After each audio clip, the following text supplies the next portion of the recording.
அனைவருக்கும் வணக்கம். இந்த வீடியோல நம்ம என்ன பார்க்க போறோம்னா, கம்ப்யூட்டர்னா என்ன? கம்ப்யூட்டர்ல இருக்கக்கூடிய பார்ட்ஸ் என்னென்ன? அப்படிங்கிற விஷயங்கள பத்தி தான் இதுல விரிவா பார்க்க போறோம். வாங்க வீடியோக்குள்ள போகலாம். சரி. ஃபர்ஸ்ட் கம்ப்யூட்டர் அப்படிங்கிறது என்ன? முதல்ல. அதாவது கம்ப்யூட்டர்ங்கிறது என்னன்னா, ஒரு எலக்ட்ரானிக் டிவைஸ். அதாவது நம்ம வந்து அதாவது சில நிறைய வேலைகளை செய்யக்கூடிய ஒரு கருவி தான் என்னது ஒரு கம்ப்யூட்டர். இது வந்து என்ன செய்யும்னா இதால ஒரு ஒரு ஒரு ஒரு ஃபைலையோ இல்லை ஒரு ஃபைலை ஸ்டோர் பண்ணி நம்ம திருப்பி என்ன செஞ்சுக்க முடியும், அதில் எடுத்துக்க முடியும். இன்ஃபர்மேஷன்ஸ் எல்லாத்தையும் என்ன செஞ்சிடும், நம்ம கொடுக்குற தகவலை அதை சேமித்து வச்சுக்கிடும். அந்த மாதிரி ஒரு பர்பஸுக்கு தான் என்ன பண்ணுறோம்னா நம்ம வந்து கம்ப்யூட்டருங்கிறத நம்ம யூஸ் பண்ணுறோம். அதோட வேலைகள் என்னென்ன அப்படின்னு பார்த்தீங்கன்னா, computers can perform task such S word processing. சரியா, நம்ம வந்து ஒரு லெட்டர் டைப் பண்ணுற, ஒரு மனு டைப் பண்ணுறோம், பிரிண்ட் அவுட் எடுத்து யூஸ் பண்ணுறோம். அது மட்டும் இல்லாமல் ப்ரௌசிங் தி இன்டர்நெட்டு, இப்போ மெயில் அனுப்புறது, அந்த மாதிரி விஷயங்களை பார்க்குறது, அப்புறம் கேம்ஸ் விளாடுறதுக்கு, அப்புறம் இமெயில் அனுப்புறது, அப்புறம் இந்த மாதிரி நிறைய வேலைகளை செய்யறதுக்கு நம்ம என்ன செஞ்சுக்கிறோம், நம்ம கம்ப்யூட்டர்ஸ் வந்து பயன்படுத்தி நம்ம என்ன செஞ்சுக்கிறோம், நம்ம வந்து வேலைகளை எளிதாக்கிக்கிறோம். ஓகேவா? அடுத்து கம்ப்யூட்டரில் நிறைய டைப்ஸ் இருக்கு. ஒன்று பார்த்தீங்கன்னா டெஸ்க்டாப் கம்ப்யூட்டர். டெஸ்க்டாப் கம்ப்யூட்டர் அப்படிங்கிறது நீங்கள் இப்போ இந்த மாதிரி இப்போ ஸ்க்ரீனில் பார்க்குற மாதிரி தனித்தனியாக கீபோர்டு இருக்கும், மவுஸ் இருக்கும், மானிட்டர் இருக்கும், அண்டு சிபியூ டவர்.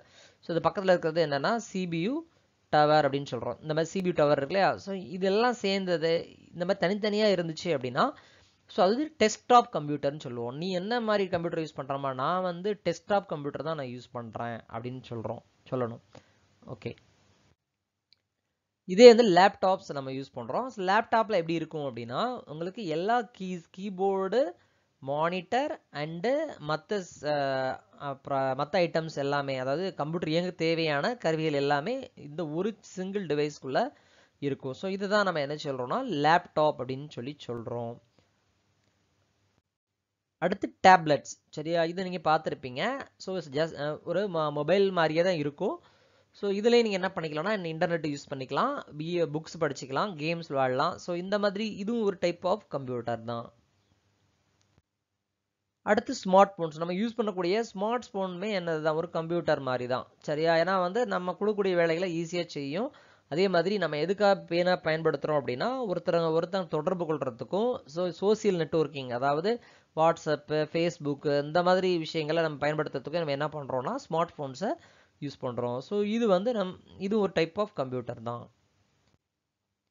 சரி, ஓகே. அடுத்து நெக்ஸ்ட் என்னன்னா பார்ட்ஸ் ஆஃப் கம்ப்யூட்டர். சரியா,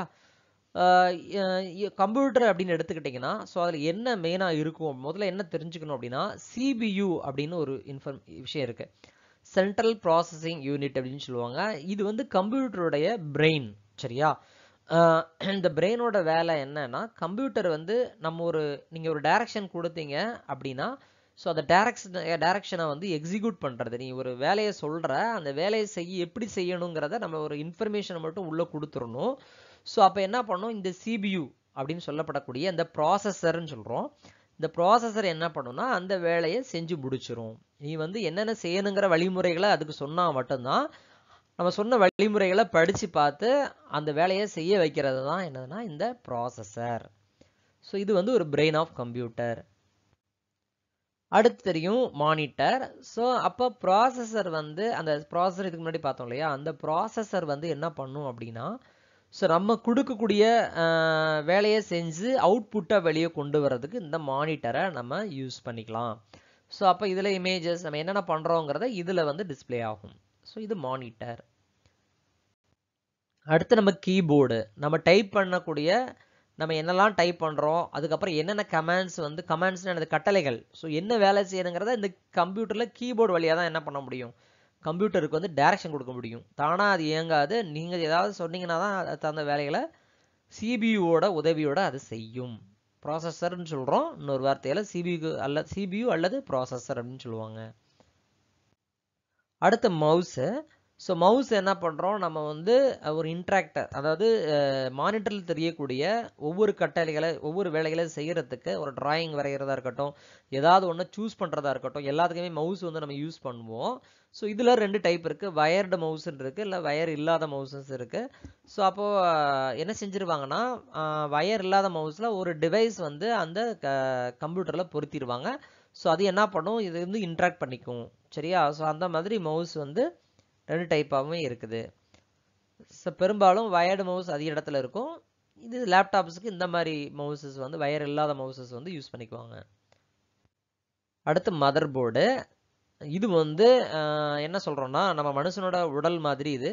ஸோ இப்போ என்ன பண்ணோன்னா, இதில் தான் என்ன இருக்கும்னா இந்த ப்ராசஸர் இருக்கும். நான் காட்டுறேன் பார்த்தீங்களா, இதுதான் வந்து ப்ராசஸர் அப்படிங்கிறது இதுக்குள்ளே தான் இருக்கும்.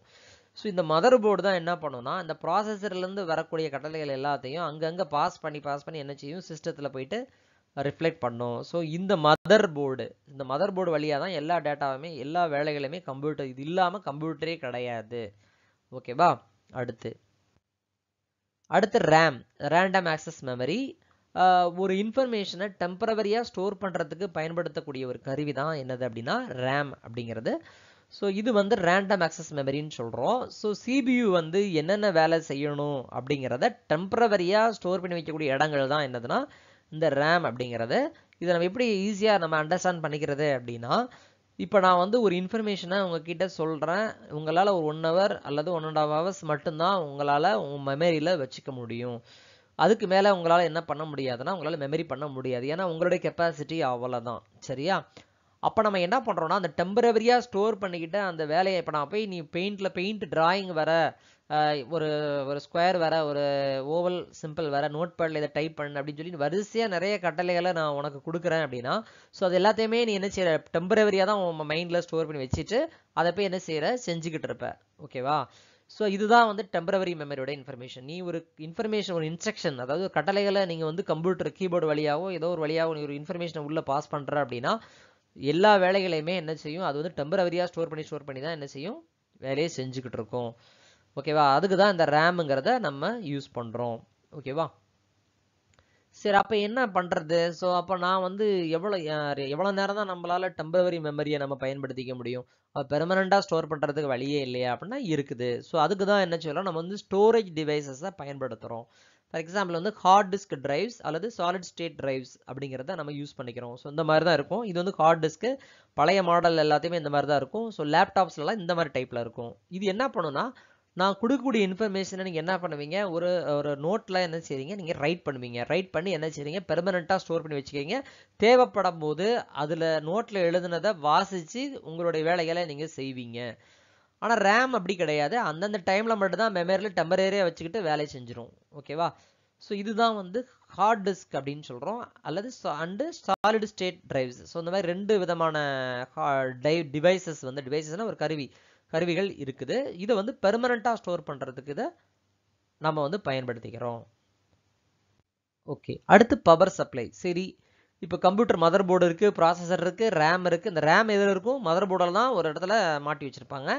ஸோ இது எல்லாத்தையுமே ஆப்ரேட் பண்ண வைக்கிறது கரண்ட் உள்ளே போகணும். ஸோ அதுக்கு என்ன செய்வாங்கன்னா, இந்த எஸ்எம்பிஎஸ் அப்படின்னு சொல்லப்படக்கூடிய இந்த பவர் சப்ளை யூனிட்டை அவங்க பயன்படுத்துவாங்க. இந்த இடத்து வழியாக தான் கரண்ட் உள்ளே போய் என்ன பண்ணோம், எல்லாத்துக்குமே கரண்ட் சப்ளை பண்ணி வேலைகளை செய்ய வைக்கிறது. ஸோ கரண்ட் எலக்ட்ரிக்கல் பவர் உள்ளே கொண்டு போகிறதுக்கு இந்த பவர் சப்ளையை நம்ம யூஸ் பண்ணணும்.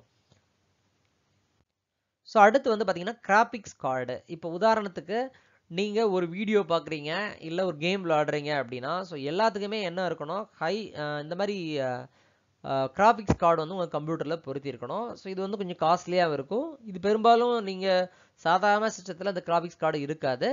ஸோ கொஞ்சம் அந்த வீடியோஸ் அதிகமாக பார்க்குற, இப்போ ஒரு ஸ்டூடியோவெல்லாம் பார்த்தீங்கன்னா கிராபிக்ஸ் கார்டெலாம் பொருத்திருப்பாங்க. இது இருந்துச்சுன்னா கொஞ்சம் ஸ்பீடாக இருக்கும், அவ்வளோதான். ஸோ அடுத்து வந்து சவுண்டு கார்டு.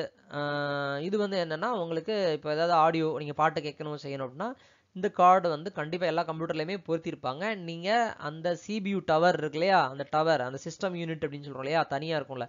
ஸோ அதில் வெளியே பார்த்தீங்கன்னா இந்த மாதிரி சின்ன சின்ன பாயிண்ட்ஸாக இருக்கும்.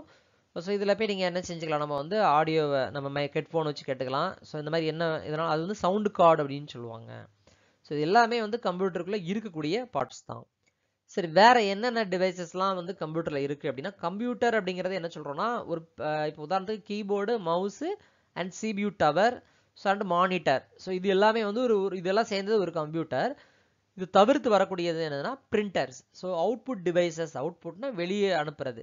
ஸோ அப்போ நம்ம டைப் பண்ணுற கண்டென்ட்டை ஏதாவது ஒன்று வந்து ஒரு டிராயிங்கை வந்து வெளியே கொண்டு வர்றது தான் என்னது பிரிண்டர் அப்படிங்கிறது. ஒரு பேப்பரில் என்ன செய்யறது, வெளியே கொண்டு வர்றது, பிரிண்ட் அவுட்டாக கொண்டு வர்றதுக்கு பிரிண்டர்ஸ் யூஸ் பண்ணிக்கலாம். ஸ்கேனர்ஸ் அப்படிங்கிறது என்னது, நம்ம நார்மலாக ஜெராக்ஸ் எடுக்கிற மாதிரி நீங்கள் ஒரு பேப்பரை உள்ளே வச்சிங்க அப்படின்னா அந்த பேப்பரை என்ன பண்ணோம்னா அதை ஸ்கேன் பண்ணி நம்ம உங்கள் கம்ப்யூட்டருக்குள்ளே கொண்டு போகிறதுக்கு நம்ம ஸ்கேனர்ஸை நம்ம வந்து யூஸ் பண்ணிக்கலாம். ஸோ அது ஒரு இன்புட் டிவைஸ். ஓகே, அடுத்து எக்ஸ்டர்னல் ஹார்ட் டிரைவ்ஸ் அப்படிங்கிறது என்னன்னா, இப்போ நம்ம ஏற்கனவே சொன்ன அந்த ஸ்டோரேஜ் டிவைசஸ், அதாவது ஹார்ட் டிஸ்க் அப்படிங்கிறது எல்லாமே கம்ப்யூட்டர், அதாவது சிபியூ டவருக்குள்ள என்ன செய்யும், உள்ள வந்து எல்லாமே சிஸ்டம் யூனிட்னு சொல்லக்கூடிய சிபியூ டவருக்குள்ள தான் இருக்கும். எக்ஸ்டர்னல் ஹார்ட் டிரைவ் அப்படின்னா அந்த ஹார்ட் டிஸ்க்ல ஸ்டோர் பண்ணாம நீங்க தனியா பேக்கப் காண்டி, சரியா, இப்போ திடீர்னு கம்ப்யூட்டர்ல ஏதாவது ரிப்பேர் ஆகி ஹார்ட் டிஸ்க்ல டேட்டா ஃபுல்லாக அழிஞ்சு போச்சு அப்படின்னா, ஸோ அந்த மாதிரி சுச்சுவேஷன்ஸில் நீங்கள் என்ன பண்ணணும், அதுக்கு முன்னாடியே நீங்கள் டேட்டா அங்கே இருக்கக்கூடிய தகவல் அனைத்தையுமே தனியாக எக்ஸ்டர்னல் ஹார்ட் டிரைவ் அப்படின்னு சொல்லி நீங்கள் கடையில் வாங்கி அதில் வந்து ஸ்டோர் பண்ணி வச்சுக்கணும். ஸோ அது வந்து பேக்கப்புக்காக யூஸ் பண்ணுவாங்க. ஸோ இந்த மாதிரி கடையில் இது வந்து நிறைய ஷாப்ஸில் இது கிடைக்கும். Hard drives, external hard drives use பண்ணிக்கலாம், பென் டிரைவ் யூஸ் பண்ணிக்கலாம். ஸோ இதெல்லாம் வந்து எக்ஸ்டர்னலாக நம்ம வந்து என்ன செய்யறது, யூஸ் பண்ணுறது பேக்கப் காண்டி, நம்ம ஃபைல்ஸ் வந்து ஸ்டோர் பண்ணி வைக்கிறதுக்கு. ஓகே, ஸோ ஒரு கம்ப்யூட்டர் அப்படிங்கிறது எப்படி இயங்குது அப்படிங்கிறத நம்ம இதில் சொல்கிறோம். பொதுவாக நம்ம இன்புட்டு கீபோர்டு, மவுஸ் வழியாக ஒரு இன்புட்டை அனுப்புகிறோம். நீங்கள் ஒரு கண்டென்ட்டை டைப் பண்ணுறீங்க, அந்த டைப் பண்ணுற கண்டென்ட் வந்து வயர் வழியாக உள்ளே போய் இந்த சிபியூ டவருக்குள்ளே, அதாவது சிஸ்டம் யூனிட்னு சொல்லப்படக்கூடிய இந்த இதுக்குள்ளே போயிட்டு ப்ராசஸ் ஆகி என்ன செய்யும்னா நேராக அவுட்புட்டாக மானிட்டர்லேயோ அல்லது பிரிண்டர்லேயோ என்ன செய்யும், அது வந்து வெளியே வரும். இதில் வழியாக தான் நீங்கள் இன்ஸ்ட்ரக்ஷனை கொடுக்குறீங்க. அது என்ன செய்யணுங்கிற கட்டளைகளை உள்ள அனுப்பின உடனே உள்ள இருக்கக்கூடிய மதர் போர்டு, அந்த ஹார்ட் டிஸ்க்ல என்ன செய்யும், நமக்கு என்னென்ன வேலை செய்யணுங்கிறது அதுலேயே நம்ம ஸ்டோர் பண்ணி வச்சிருக்கோம். ஆல்ரெடி பெர்மனண்டாக ஸ்டோர் பண்ணி வச்சிருப்பாங்க. அதை பயன்படுத்தி ரேம் டெம்பரவரியாக ஸ்டோர் பண்ணி இன்ஸ்ட்ரக்ஷனை சிபியூக்கு பாஸ் பண்ணி, சிபியூ பிரெயின் இருக்குல்ல, அந்த பிரெயின் என்ன செய்யும், எல்லா வேலையுமே என்ன வேலை செய்யணுங்கிறத அந்த வேலையை செஞ்சு அனுப்புறது தான் இந்த அவுட்புட் அப்படிங்கிறது. அதனால தான் இந்த ப்ராசஸர், அந்த சிபியூங்கிறது பிரெயின் ஆஃப் கம்ப்யூட்டர்னு சொல்கிறோம். நீ எவ்வளோ வேலையை சொன்னாலும் எல்லா ஆக்ஷனையுமே செய்கிறது இந்த சிபியூ தான். ஒரு கம்ப்யூட்டரில் சிபியூ ஆர் ப்ராசஸர்னு சொல்கிறோம். ப்ராசஸர் நல்ல ஸ்பீடாக இருந்தால் மட்டும்தான் அந்த கணினியுடைய ஸ்பீடு வந்து அதிகமாக இருக்கும் அப்படிங்கிறத புரிஞ்சுக்கோங்க. Okay, next. சரி, இப்போ ஹார்ட்வேர் அண்ட் சாஃப்ட்வேர் அப்படின்னா என்ன, இது ரொம்ப நல்லா டிஃபரன்ஸை புரிஞ்சுக்கோங்க. ஹார்ட்வேர் அப்படிங்கிறது ஒரு பிசிக்கல் காம்போனன்ட்ஸ், அதாவது நீங்கள் ஒரு கம்ப்யூட்டரில் ஒரு இதை டச் பண்ணுறீங்க, டச் பண்ண உடனே ஒரு ஃபீல் பண்ணுறீங்க அப்படின்னா அது வந்து ஹார்ட்வேர் அப்படின்னு சொல்கிறோம். ஃபார் எக்ஸாம்பிள் ஒரு மவுஸை டச் பண்ணுறீங்க, கீபோர்டு டைப் பண்ணுறீங்க, மானிட்டரை தொடுறீங்க, ஸோ உள்ளே இருக்கக்கூடிய சிபியூ தொடலாம், மதர் போர்டை தொடலாம். ஸோ இது எல்லாமே என்னென்னா இது வந்து என்னது, ஒரு பிசிக்கல் காம்போனன்ட்ஸ். ஸோ நம்ம கையால் டச் பண்ணக்கூடிய பொருட்கள், சரியா. ஸோ இது எல்லாமே வந்து ஒரு நிலையாக இருக்கக்கூடியது. ஸோ அப்போ என்ன பண்ணால் நம்ம தொடக்கூடிய பொருளாக இருக்கும். இது வந்து CPU, memory, motherboard, storage devices.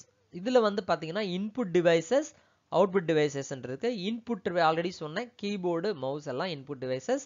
Monitor, printer எல்லாமே அவுட்புட், நம்ம பண்ணக்கூடிய விஷயங்களை வெளியே கொண்டு வர்றது தான் இந்த output devices. And peripherals like scanners and external drives நினைச்சுன்னா அது தனியாக யூஸ் பண்ணி பேக்கப்புக்காக யூஸ் பண்ணக்கூடிய பொருட்கள். ஸோ அப்போ ஹார்ட்வேர் அப்படிங்கிறது வந்து ஒரு கம்ப்யூட்டர் வேலை செய்யறதுக்கு ரொம்ப முக்கியம். சரி, ஹார்ட்வேர் இருந்தால் மட்டும் போதுமா? ஸோ அப்போ என்னென்ன வேலை செய்யணுங்கிறது தெரிய வேண்டாமா? எதை பார்த்து தெரிஞ்சுக்குவீங்க அப்படின்னா அதுதான் என்னன்னா உங்களுக்கு வந்து சாஃப்ட்வேர் அப்படின்னு சொல்கிறோம். அதாவது நீங்கள் சிபியூ இருக்குது, ரேம் இருக்குது, மதர் போர்டு இருக்குது, ஹார்ட் டிஸ்க் இருக்குது, எல்லாம் இருக்குது, கீபோர்டு இருக்குது, மவுஸ் இருக்குது. நீ கீபோர்ட்லேருந்து டச் பண்ண உடனே என்ன செய்யணும், வயர் வழியாக உள்ளே போய் அங்கே போய் என்ன செய்யும், ப்ராசஸ் பண்ணி மானிட்டரில் கொண்டு வரணுங்கிற இன்ஸ்ட்ரக்ஷன் எல்லாமே என்ன இருக்குன்னா ஒரு சாஃப்ட்வேருக்குள்ளே இருக்கும். ஸோ அது சாஃப்ட்வேர், அது என்ன சொல்ல, சாஃப்ட்வேருங்கன்னா ஒரு என்ன சொல்லுவாங்கன்னா ஆப்ரேட்டிங் சிஸ்டம் அப்படின்னு கூட சொல்லுவாங்க. ஆப்ரேட்டிங் சாஃப்ட்வேருங்கிறது வந்து ஆப்ரேட்டிங் சிஸ்டமும் ஒரு சாஃப்ட்வேர் தான். அந்த ஆப்ரேட்டிங் சிஸ்டம் கணினியை இயங்க வைக்கக்கூடிய ஒரு இதுதான் என்னன்னா சாஃப்ட்வேர் அப்படின்னு சொல்றோம். சாஃப்ட்வேர்ல என்ன இருக்கும் அப்படின்னா இன்ஸ்ட்ரக்ஷன்ஸ் இருக்கும், டேட்டா இருக்கும், எல்லாமே எங்க இருக்கும், இன்ஸ்ட்ரக்ஷன் எல்லாமே ஹார்ட் டிஸ்க்குள்ள இருக்கும். ஹார்ட் டிஸ்க் அப்படின்னு சொல்றோம் இல்லையா, அந்த ஹார்ட் டிஸ்க்குள்ள டெம்பரவரியா பெர்மனண்டா ஸ்டோர் பண்ணி வச்சிருப்பாங்க. என்னென்ன செய்யணும் அப்படிங்கிறத உள்ள ஸ்டோர் பண்ணி வச்சிருப்பாங்க. ஓகேவா. அடுத்து மத applications, utilities and system softwares. So software இல்லாம ஹார்ட்வேர் என்ன செய்ய முடியாது, ஒண்ணுமே பண்ண முடியாது. ஸோ சாஃப்ட்வேர் தான் மெயின். சாஃப்ட்வேருங்கிறது இன்ஸ்ட்ரக்ஷன் இருக்கக்கூடிய இன்ஸ்ட்ரக்ஷன் கொடுக்குற எல்லா இன்ஸ்ட்ரக்ஷனுமே அதில் தான் ஸ்டோர் பண்ணி வச்சிருப்பாங்க. ஸோ அதை பேஸ் பண்ணி தான் ஹார்ட்வேர் வந்து வேலை செய்யுது. சரியா. ஓகே. இப்போ நம்ம ஹார்ட்வேருக்கு என்னென்ன எக்ஸாம்பிள்ஸ் அப்படின்னு பார்ப்போம். ஏற்கனவே சொன்ன மாதிரி CPU, RAM, hard disk drive, mother board, monitor, keyboard, mouse, printer. So இது எல்லாமே வந்து ஹார்ட்வேர் தான். சாஃப்ட்வேர் அப்படிங்கிறது என்னன்னா, நான் ஏற்கனவே சொன்ன மாதிரி விண்டோஸ் அப்படிங்கிறது ஒரு ஆப்ரேட்டிங் சிஸ்டம். இந்த கம்ப்யூட்டர் வேலை செய்ய வைக்கக்கூடிய ஒரு ஆப்ரேட்டிங் சிஸ்டம் வந்து விண்டோஸ். இதே மாதிரி மேக் ஓஎஸ் அப்படின்னு சொல்லியிருக்கு. இந்த ஆப்பிள் அப்படிங்கிற மாதிரி ஆப்பிள் லேப்டாப்னு சொல்லுவாங்க. ஸோ அந்த மாதிரி அதில் என்ன இருக்கும்னா ஆப்பிள் ஓஎஸ் இருக்கும், ஆப்பிள் ஆப்ரேட்டிங் சிஸ்டம் இருக்கும். அதே மாதிரி லினக்ஸ்னு ஒரு ஆப்ரேட்டிங் சிஸ்டம் இருக்குது. ஸோ அதுவும் பார்த்தீங்கன்னா இப்போ நீங்கள் பார்க்கக்கூடிய விண்டோஸ் மாதிரி இப்போ நீங்கள் அதில் வேற மாதிரி டைப்ஸ் இருக்கும். ஸோ அதே நான் உங்களுக்கு எப்படின்னு அடுத்ததில் சொல்லுவேன். ஸோ இதெல்லாம் வந்து ஒரு சாஃப்ட்வேர். இதெல்லாம் ஆப்ரேட்டிங் சிஸ்டம்னு சொல்கிறோம். இது ஒரு சாஃப்ட்வேர் தான். இது என்ன இருக்கும், இன்ஸ்ட்ரக்ஷன்ஸ் இருக்கும், கம்ப்யூட்டர் எப்படி வேலை செய்யணும் அப்படிங்கிறத சொல்றது தான் இந்த சாஃப்ட்வேர்ஸ். அது என்ன அப்ளிகேஷன்ஸ் அப்ளிகேஷன் சாஃப்ட்வேர்ஸ் அப்படிங்கிறது என்னன்னா, Microsoft office, word, letter type பண்ணுறது, எக்ஸல், கணக்கு வழக்கு பார்க்குறதுக்கு, பவர் பாயிண்ட்டு. நீ வந்து ஒரு விஷயத்தை வந்து நான் உங்களுக்கு இதில் பவர் பாயிண்ட்லாம் தான் செஞ்சு காட்டிகிட்டு இருக்கேன். ஸோ அப்போ பவர் பாயிண்ட் நம்ம ஒரு ப்ரெசன்டேஷன் மாதிரி ஈஸியாக புரியறதுக்காண்டி என்ன செய்வோம், இந்த மாதிரி புல்லட் பாயிண்ட்லாம் போட்டு கலர்ஃபுல்லாக பண்ணுறதுக்கு பவர் பாயிண்ட்டு. ஸோ அந்த மாதிரி ஒவ்வொரு ஸ்பெசிஃபிக் டாஸ்க்குக்காண்டி பயன்படுத்துறது தான் என்னதுன்னா மைக்ரோசாஃப்ட் ஆஃபீஸ். ஸோ இது ஒரு அப்ளிகேஷன் சாஃப்ட்வேர். அதே மாதிரி ஃபோட்டோஷாப்பு, டிராயிங் பண்ணுறதுக்கு, அதுக்கப்புறம் Google chrome, net, internet use பண்ணுறதுக்கு, இது எல்லாமே வந்து ஒரு பர்டிகுலராக ஒரு அப்ளிகேஷன், ஒரு வேலைக்காண்டி ஒவ்வொன்றும் ஒரு அப்ளிகேஷன்ஸ் இருக்குது. ஸோ எது தேவையோ அதை நீங்கள் யூஸ் பண்ணிக்கலாம். இது சாஃப்ட்வேர் எக்ஸாம்பிள்ஸ். அடுத்து யூட்டிலிட்டிஸ் அப்படிங்கிறது வந்து இதை தவிர்த்து ஆன்டிவைரஸ் சாஃப்ட்வேர், அப்புறம் file compression tools, disk cleanup. இது என்னென்ன ஆன்டிவைரஸ் சாஃப்ட்வேர்னா கம்ப்யூட்டரில் ஏதாவது வைரஸ் மாதிரி அதெல்லாம் பின்ன செக்யூரிட்டி அப்படிங்கிற கான்செப்ட் வரும்போது சொல்கிறேன். உள்ள வந்து வைரஸ் ஏதாவது அட்டாக் ஆயிருந்தது, கம்ப்யூட்டர்லேயும் வைரஸ் அட்டாக் ஆகும். ஸோ அந்த மாதிரி அட்டாக் ஆகுதுன்னா அதை தவிர்க்கிறதுக்கு அதுக்கு தனியாக யூட்டிலிட்டிஸ் இருக்குது. அதே மாதிரி ஃபைலை வந்து கம்ப்ரஸ் பண்ணுறது, சுருக்கிறதுக்கு, ஸோ தேவையில்லாத டெம்பரரி ஃபைல்ஸ்லாம் ரிமூவ் பண்ணுறதுக்கு இந்த மாதிரி நிறைய டிஃப்ரெண்ட் டைப் ஆஃப் யூட்டிலிட்டிஸும் இருக்குது. ஓகே. ஸோ இவ்வளோதாங்க ஒரு கம்ப்யூட்டர் அப்படிங்கிறது, இவ்வளோதான். சரியா. இப்போ நம்ம என்னென்ன பார்த்தோம்னா கம்ப்யூட்டர் எப்படி வேலை செய்யுதுன்னு பார்த்தோம், ஹார்ட்வேர் சாஃப்ட்வேரை பற்றி பார்த்தோம், அதுக்கப்புறம் உள்ள என்னென்ன பார்ட்ஸ் எல்லாம் இருக்குன்னு பார்த்தோம். ஸோ இது எல்லாத்தையுமே நீங்கள் ஒரு வாட்டி ஃபுல்லாக ரீவைண்ட் பண்ணி பாருங்கள், உங்களுக்கு ரொம்ப உபயோகமாக இருக்கும். ஓகே, நன்றி, வணக்கம். இனி அடுத்த வீடியோவில் நம்ம இன்னும் அடுத்த ஒரு டாப்பிக்கை பற்றி நம்ம பார்ப்போம். தேங்க்யூ.